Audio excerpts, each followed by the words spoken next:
৪৭তম BCS লিখিত পরীক্ষার যৌক্তিক সময়ের দাবিতে ঢাকা আরিচা মহাসড়ক অবরোধ করেছে জাহাঙ্গীরনগর বিশ্ববিদ্যালয়ের শিক্ষার্থীরা। বিস্তারিত জানাচ্ছেন প্রতিনিধি কামরুজ্জামান।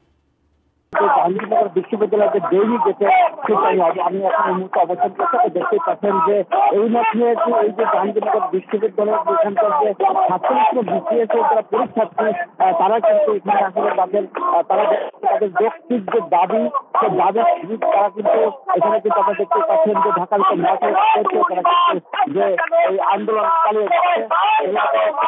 যে ছাত্রছাত্রী বিসিএস পরীক্ষার্থী তাদের দাবি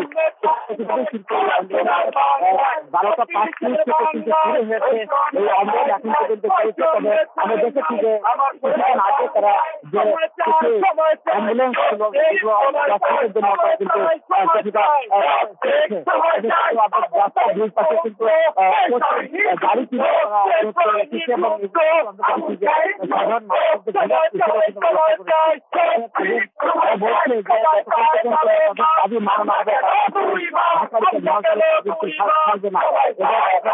দেখতে পাচ্ছেন যে তারা যে আন্দোলনটি তারা চালিয়ে যাচ্ছে এবং এটাই আমরা একটু কথা বলে তারা কতদিন চালিয়ে যাবে। তারা বলেছে যে তারা কিন্তু যে মিটিং করেছে মিটিং এর ক্ষেত্রে সিদ্ধান্ত আছে সেই সিদ্ধান্তের পরেই তারা কিন্তু এই ঢাকা মহাসড়ক ছেড়ে দেবে। তারা প্রশাসনের সাথে কথা বলার চেষ্টা করেছে, প্রশাসন আমাদের কথা বলেনি। তারা আসে তারা কিন্তু এখানে নিরসন করার চেষ্টা করেছে কিন্তু তারা